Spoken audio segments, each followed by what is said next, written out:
अस्सलाम वालेकुम जी, एक दफ़ा हम मौजूद हैं फिर अपने VOT चैनल के प्लेटफॉर्म से। मेरे साथ हैं अयाज़ मोहरा साहब, इनका है मास्टर टीवी और ये एक्सप्रेस में कॉलम भी लिखते हैं संडे वाले दिन। और आज हमारे ऑफिस में आए थे ये मुझसे बात करने के लिए अपने चैनल के लिए, तो मैंने कहा चलें लगे हाथ इनसे भी बात कर लेते हैं, क्योंकि ये कराची से बिलोंग भी करते हैं और कराची के अंदर रिहाइश पजीर भी हैं। कराची में इनका वाबस्ता भी रहता है पब्लिक ट्रांसपोर्टेशन से। तो मैं पब्लिक ट्रांसपोर्टेशन के ऊपर एक डॉक्यूमेंट्री शूट कर रहा था। मैंने कहा आएँ अयाज़ भाई से जानते हैं। अयाज़ भाई, thank you so much time देने के लिए। और मुझे बताएं कि आप किस तरह का एक्सपीरियंस रहा है बसों में और ये पब्लिक ट्रांसपोर्टेशन में? सबसे पहले तो विल्सन भाई थैंक यू सो मच, और आपको मुबारकबाद। आपके जब आई थिंक मैं आपकी ओपनिंग पे स्टूडियो कर, उसके बाद मैं सेकंड टाइम आया हूँ, तो आपको आपके स्टूडियो की मुबारकबाद, आपके चैनल की मुबारकबाद। और आपका काम को तो मैं देख रहा हूँ जिस तरह से वो तरक्की कर रहा है, और आपके साथ ताल्लुक़ एक तो बड़ा पुराना है। तो जो जहाँ तक आपने जिस मौजू की बात की, ये बड़ा अहम मौजू है, क्योंकि मेरा ट्रेनिंग से ज़्यादा ताल्लुक़ है पब्लिक स्पीकिंग से, लोगों से वाबस्तगी से, लेकिन उसके साथ साथ सहाफ़त से भी एक जुनून है और एक शौक़ है लिखने का। तो कराची में, क्योंकि बेसिकली हम कराची से नहीं थे, पंजाब से थे, तो कराची आए। तो आप जब नए शहर में आते हैं तो उसकी हर एक पॉसिबिलिटीज़ आप करते हैं। तो कराची में बसों के बहुत झूले खाए हैं, और अब तो कहना पड़ता है कि धक्के खाए हैं। ठीक है। पब्लिक ट्रांसपोर्टेशन कराची का एक शुरू से ही मसला कहीं ना कहीं रहा है, लेकिन अब बहुत ज़्यादा है। उसकी वजह ये है कि कराची में पहले पब्लिक ट्रांसपोर्टेशन बहुत ज़्यादा थी, लेकिन अब जिस तरह से आबादी बढ़ी है, जिस तरह से कराची के वसाइल कम हुए हैं, उसके इक़दामात, इंफ्रास्ट्रक्चर जो है वो डेवलप नहीं हुआ, उसकी वजह से पब्लिक ट्रांसपोर्टेशन का एक बहुत बड़ा खला है।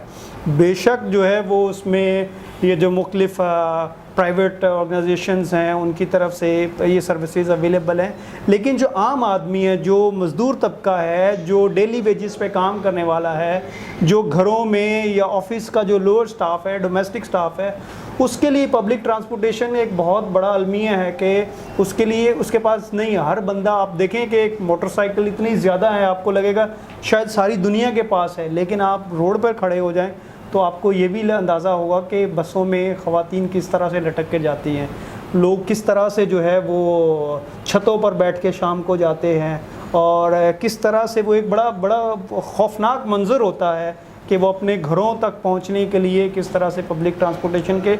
तो मैं समझता हूं जो हमने, क्योंकि कराची में गुज़श्ता 20-22 साल का सफ़र देखा है अरसा, पहले बेहतर था थोड़ा निज़ाम, लेकिन जो गुज़श्ता 5-10 साल में जो ट्रैफिक का निज़ाम है पब्लिक ट्रांसपोर्टेशन का, वो तो बहुत बुरा है, और उसके हवाले से मेरे ख्याल में बहुत ज़्यादा इक़दामात करने की ज़रूरत है। और ये कराची के उस आम शहरी की फ़रियाद है और रिक्वेस्ट है गवर्नमेंट से, अदारों से, कि वो इसके लिए काम करें। काम किया जा रहा है, मुख्तलिफ़ सर्विसेज चलाई जा रही हैं, लेकिन जो कराची की आबादी है उसके लिहाज से ये कोई क्या कह सकते हैं, ठोस या मुनासिब नहीं है।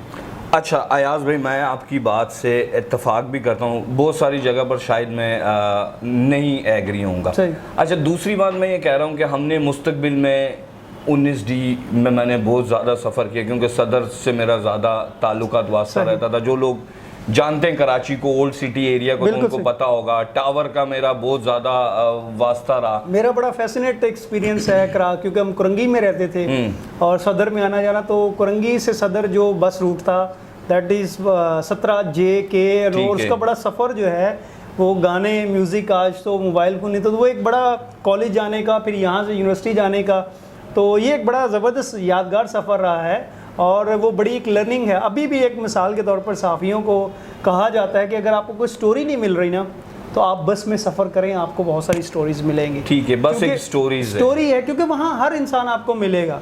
वहाँ आपको लोगों के जो हकीकी मसाइल है ना, वो आप जब बस में ट्रैवल करते हैं। अनफॉर्चुनेटली एक और मसला इसके साथ जुड़ा है कि अब स्नैचिंग और इस तरह की बहुत ज़्यादा होती है कि लोग जो हैं वो एडवेंचर करने के लिए भी जो है वो उस पर ट्रैवल नहीं करते और अवॉइड करते हैं, लेकिन जो आम बेचारा जिसके पास और कोई सहूलत नहीं है उसको इस पे जाना होता है। तो मेरा बड़ा यादगार एक्सपीरियंस है। अच्छा, मैं ये कहना चाहता था मुस्तकबिल में, फ्यूचर में गवर्नमेंट ने बड़ी सारी बसें लेकर आई, मतलब नीली, पीली, हरी, और अब लाल आ गई, ऑरेंज भी आई है। तो हम ये समझते हैं कि बजाय इसके कि हम बाहर से मंगाकर उसको इंपोर्ट कराकर और अपने मुल्क की सड़कों पे चलाएं। पहले तो सड़कें हमारी जैसी हैं। कराची का एक बहुत बड़ा मसला, मैं अगेन क्योंकि आप मुझे पिन पॉइंट कर रहे हैं, तो कराची का एक बहुत बड़ा मसला, क्योंकि मैं बहुत सारे दूसरे शहरों में ट्रैवल, एक बड़ा मसला जो है वो सड़कें छोटी हैं। और जो सड़कों पर अगेन बहुत सारी, कराची का कोई एक मसला नहीं, जिस मसला आप निकालेंगे उसके नीचे एक बड़ा मसला नज़र आएगा। ठीक है कि आप देखें सदर में कितने बड़े बड़े रोड हैं, लेकिन वो क्या रोड खाली हैं? उस पर किस चीज़ का कब्जा है? इंक्रोचमेंट है वो। बस ये देखें ना कि बहुत सारे आपके जो रोड हैं भी, वो भी प्रॉपर जो है वो ट्रांसपोर्टेशन के लिए अवेलेबल नहीं है, जिसकी वजह से बहुत सारे ट्रैफिक हादसात होते हैं, रूनुमा होते हैं। बिल्कुल। तो ये भी एक मसला है। तो मैं अब दोबारा उस पॉइंट पर आता हूँ, बजाय इसके कि हम मंगाने के, हम अपनी ट्रांसपोर्टेशन को क्यों नहीं वेरी गुड करते हैं? यार देखें, इंफ्रास्ट्रक्चर का जो सबसे बड़ा मसला है ना कराची में, वो यही रहा है कि कराची को, इसको गरीबों की माँ इसलिए कहा जाता था कि ये हर किसी को वेलकम करती है। और मैं यहाँ ये एक बात कहना चाहूँगा कि कराची का जो सबसे बड़ा कंट्रीब्यूशन है पाकिस्तान में, इसने मेरे जैसे गरीब को, मेरे जैसे किसान को यहाँ पर जो है वो पनाह दी और एक शनाख्त दी और एक अपॉर्चुनिटी, इक्वल अपॉर्चुनिटी दी। आप कराची की सबसे बड़ी जो डाइवर्सिटी या इसका मुनफरद होना है दूसरों से, वो यही है कि इसमें जो भी आता है ना, इसको आपको यहाँ हर ज़ुबान, रंग, नस्ल जो है वो वहाँ के लोग मिलते हैं और ये सबको इक्वल अपॉर्चुनिटी देता है, वेलकम करता है। वो उसको करता है। और अगर आप एक वक्त था, अब शायद वो ये बात नहीं दोहराई जाती कि कराची में कोई इंसान भूखा काम करने वाला तो भूखा नहीं मर सकता। जो एक और अलमिया इसके साथ जुड़ा है कि जो कराची में लोग बाहर से आते हैं मुख्तलिफ इलाकों से, वो कराची में उड़ना बिछोड़ना करते हैं, कराची में कमाते हैं, लेकिन वो कराची को ऑन नहीं करते। ठीक है, वो अपने शहर यहाँ से कमाकर अपने शहर में बेचते हैं, अपने गांव को आबाद करते हैं, वह बनाते हैं। तो इसकी डेवलपमेंट में उनका कंट्रीब्यूशन उस तरह से नहीं है जिस तरह से होना चाहिए। तो एक तो ये कराची के साथ अलमिया। दूसरा ये है कि इंफ्रास्ट्रक्चर पर गौर नहीं किया गया। कराची को वही ना, अगेन ये पॉलिटिकल बात हो जाएगी या पॉलिटिकल, लेकिन हमें करनी चाहिए कि देखिए, जब सियासी जमातें ऑन करने के लिए तैयार हैं कि जी हमारा सियासत पे हक है, तो फिर उसके इंफ्रास्ट्रक्चर के लिए भी तो काम करने की ज़रूरत है। वो चीज़ नहीं हुई, जिसकी वजह से जो आप बसों की बात कर रहे हैं, जो रोड की बात कर रहे हैं, ये जो आप चीज़ें कह रहे हैं कि हमने अपने उस सिस्टम को डेवलप करना, वो कैसे होगा? कोई प्लानिंग ही होगी। मास्टर प्लान कब बना था लास्ट टाइम कराची का, और अब कराची का नक्शा आप उठा के देखें तो उसमें कितनी जो है वो तजावज़ात हुई हैं, कितनी ऐसी आबादियाँ बनी हैं, कहाँ प्लाजे बन गए हैं, क्या चीज़ें। तो ये वो सारे एलिमेंट हैं जो हमें देखने हैं कि कराची के साथ जुड़े हैं। अगेन मसला जो सबसे बड़ा है ना, जो हम ऑफ द रिकॉर्ड भी बात कर रहे थे, वो ऑनरशिप का है। ऑन करने को कोई भी तैयार नहीं है, सब बेनिफिट लेने के लिए तैयार हैं। सब जो है वो कराची से के साथ के नाम पर जो है वो मुख्तलिफ बात करने को तैयार है, लेकिन कराची को डेवलप किसने करना है, उसको ऑन किसने करना है? जब आप ऑनरशिप पर आएंगे फिर आप इसको प्लान करने के लिए, बेहतर करने के लिए इकदाम। अच्छा, मैं काफ़ी टाइम से पब्लिक ट्रांसपोर्टेशन पे काम कर रहा था, चिंची रिक्शा और 9 सीटर और इस तरह का, और किस तरह का ट्रैवल करते हैं। तो बात वहीं आ गई, आपने एक बात की कि कराची में बहुत सारे लोग मुख्तलिफ शहरों से आते हैं और वो इसको ऑन नहीं करते। बिल्कुल, मतलब वो अपने उसी शहर को ऑन करते हैं और वो कमा कर भी वहीं दोबारा चले जाते हैं। तो मैंने देखा, जब आदमी रिसर्च के लिए निकलता है या कोई रिपोर्ट बना रहा होता है या कोई काम कर रहा होता है, तो मेरा ख्याल है कराची में भीख मांगने वाला भी कराची का नहीं है। बिल्कुल ऐसे। अच्छा, जो हमारे ख्वाजा सरा एक बरादरी है ट्रांसजेंडर, में उनकी दिलाजारी के लिए नहीं ये बात कर रहा, वो भी कराची का नहीं है। ये कराची की पुलिस कराची की नहीं है। आप देखें ना, यही तो अलमिया है कि जब भी कोई हम इस तरह की बात करते हैं, और मेरे ख्याल में उन लोगों को अब ज़्यादा बात करनी चाहिए जिनको कराची ने बनाया है, जो बाहर से आए हमारी तरह, जो पंजाब के गांव से आए, सिंध के दूसरे इलाकों से आए, या KPK से आए, कोयटा से आए, उन्हें इस चीज़ पर एहसास करने की ज़रूरत है कि देखिए, मैं अक्सर ये लोगों को कहता हूँ और मुझे इसमें कोई बुराई नहीं है कहते हुए कि देखिए, मैं अगर अपने गांव में होता ना तो ज़्यादा से ज़्यादा मैं ट्रैक्टर चला रहा होता। कराची ने मेरी पर्सनैलिटी को जो ग्रूम किया, जो डेवलप किया है, उसका कोई सब्सिट्यूट है ही नहीं है।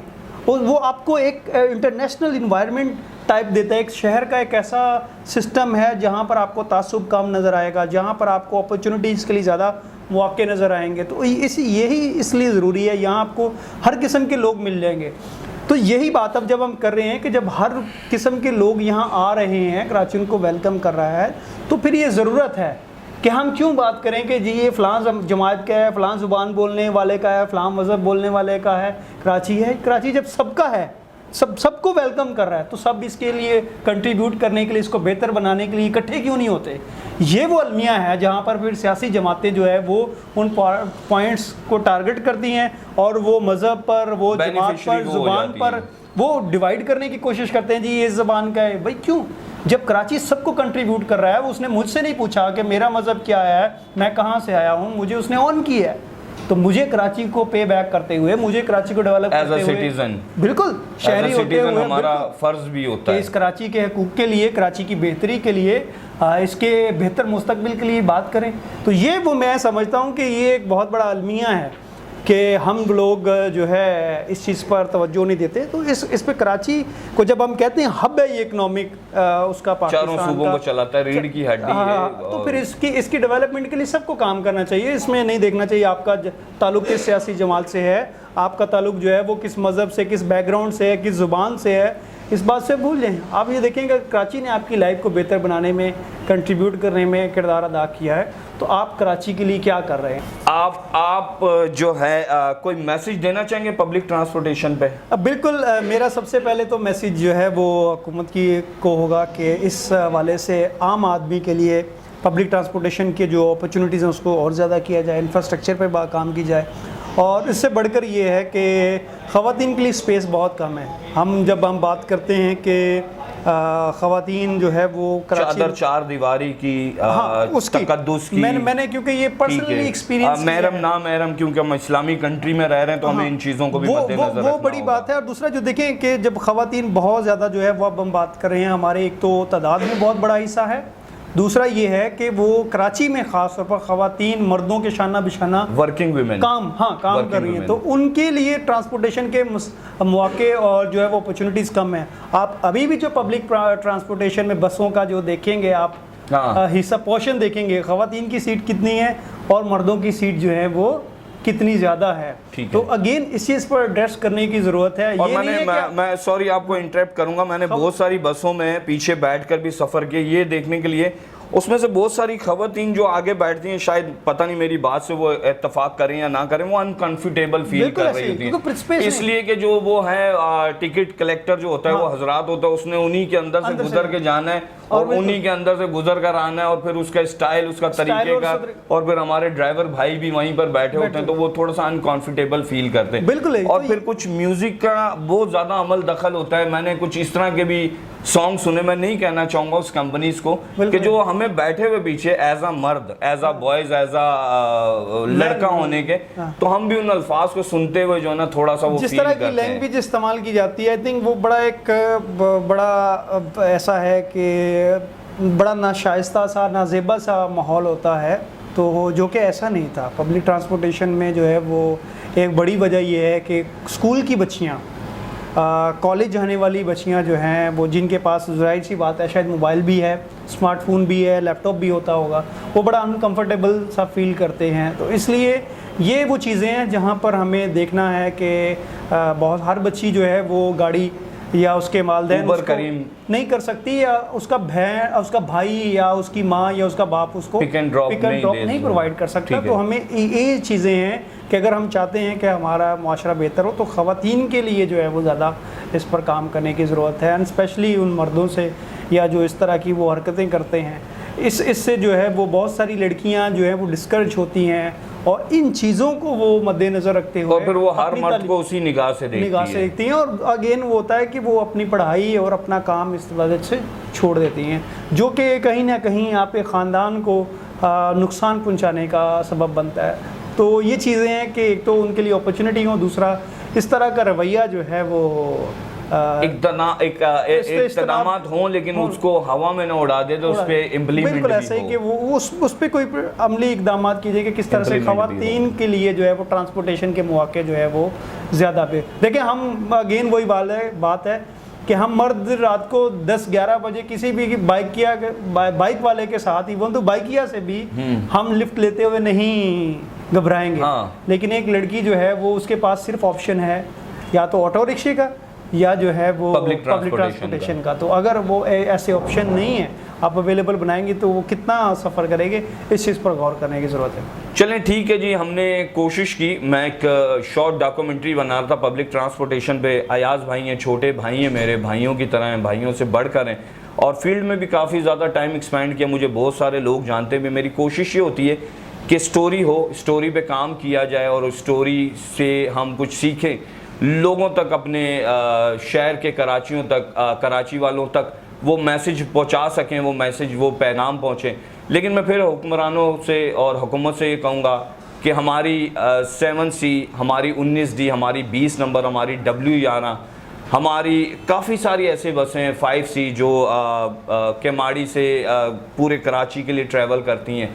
अगर हम इन्हें बेहतर करने के लिए सोचें तो शायद मेरा ख्याल है कि कुछ बेहतरी हो जाएगी, क्योंकि कराची की शान है, कराची की पहचान है W11, 7C, 19D, 20 नंबर। हमने बहुत लॉन्ग टाइम इनमें ट्रैवल किया और बहुत लॉन्ग टाइम सफ़र किया। आज भी कभी इनको देखते हैं तो बड़ी हसरत की निगाहों से देखते हैं कि ये वो बस है जिनमें हम स्कूल आया जाया करते थे, जिनमें हमारे मम्मी पापा हमें ट्रैवल कराया करते थे। तो आज जब देखते हैं तो दिल खुश भी होता है, लेकिन कहीं दिल अफसुर्दा भी होता है, इसलिए कि हमने बाहर से चीज़ें मंगाकर, मैं ये समझ रहा हूँ कि हमने बाहर वालों के हाथ मजबूत किए, ना कि अपने।